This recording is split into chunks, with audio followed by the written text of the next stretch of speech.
Welcome to my YouTube channel Hilo TV. If you haven't subscribed, please subscribe the channel.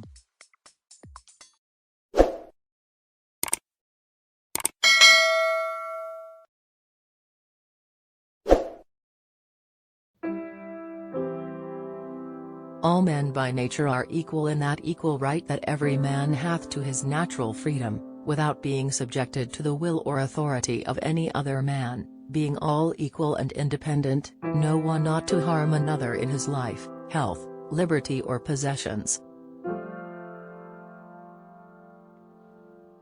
I have no reason to suppose that he, who would take away my liberty, would not when he had me in his power, take away everything else.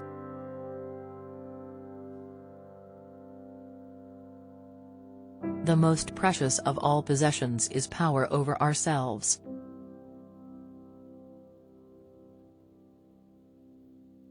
Whenever legislators endeavor to take away and destroy the property of the people, or to reduce them to slavery under arbitrary power, they put themselves into a state of war with the people, who are thereupon absolved from any further obedience.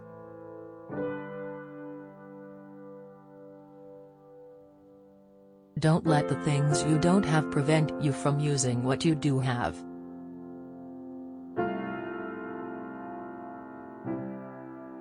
Any single man must judge for himself whether circumstances warrant obedience or resistance to the commands of the civil magistrate. We are all qualified, entitled, and morally obliged to evaluate the conduct of our rulers.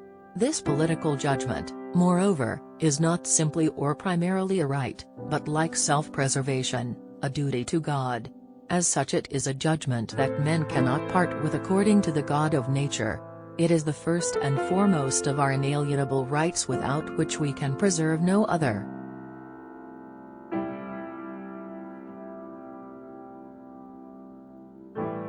The end of law is not to abolish or restrain, but to preserve and enlarge freedom.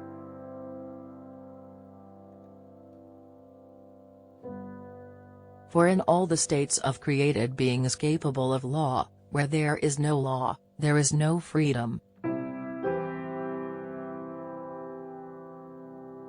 The people cannot delegate to government the power to do anything which would be unlawful for them to do themselves.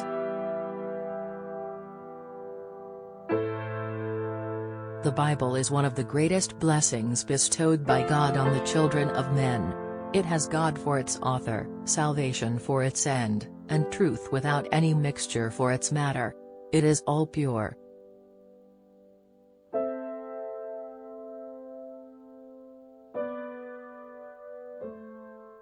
Our incomes are like our shoes, if too small, they gall and pinch us, but if too large, they cause us to stumble and to trip.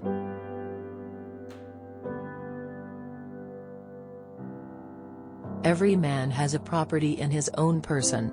This nobody has a right to, but himself.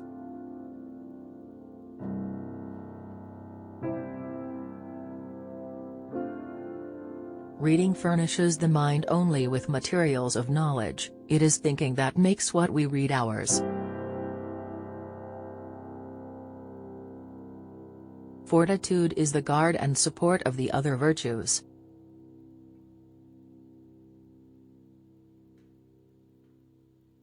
No man's knowledge here can go beyond his experience.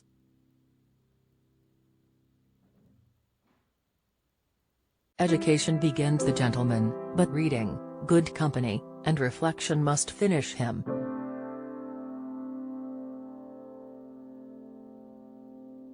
The body of people may with respect resist intolerable tyranny.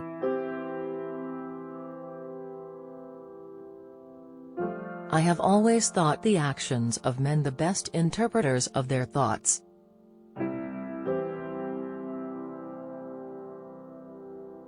All mankind, being all equal and independent, no one ought to harm another in his life, health, liberty or possessions.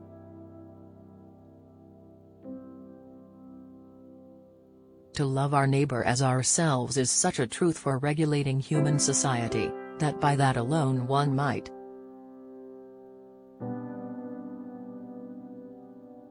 All mankind, being all equal and independent, no one ought to harm another in his life, health, liberty or possessions.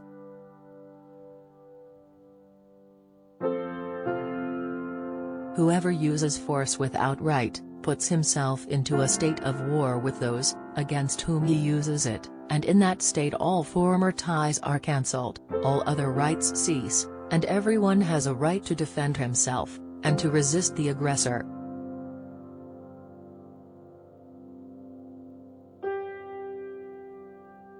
As usurpation is the exercise of power which another has a right to, so tyranny is the exercise of power beyond right, which nobody can have a right to.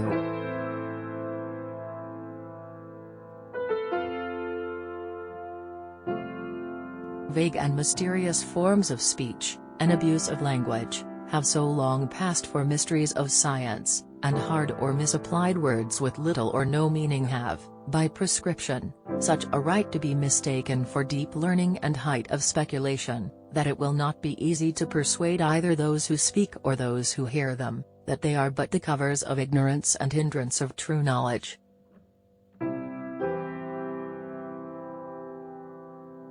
It is one thing to persuade, another to command, one thing to press with arguments, another with penalties.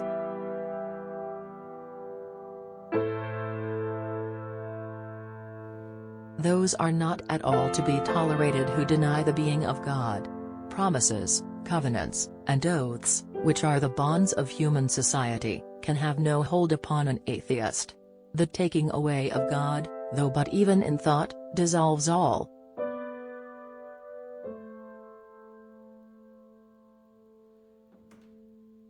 There is frequently more to be learned from the unexpected questions of a child than the discourses of men.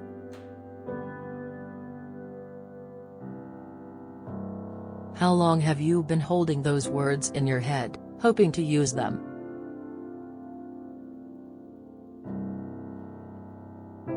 Curiosity in children is but an appetite for knowledge. The great reason why children abandon themselves wholly to silly pursuits and trifle away their time insipidly is, because they find their curiosity balked, and their inquiries neglected.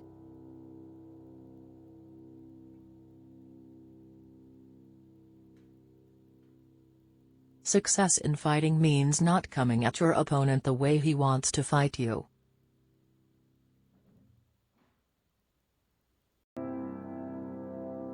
There cannot be greater rudeness than to interrupt another in the current of his discourse. When we know our own strength, we shall the better know what to undertake with hopes of success.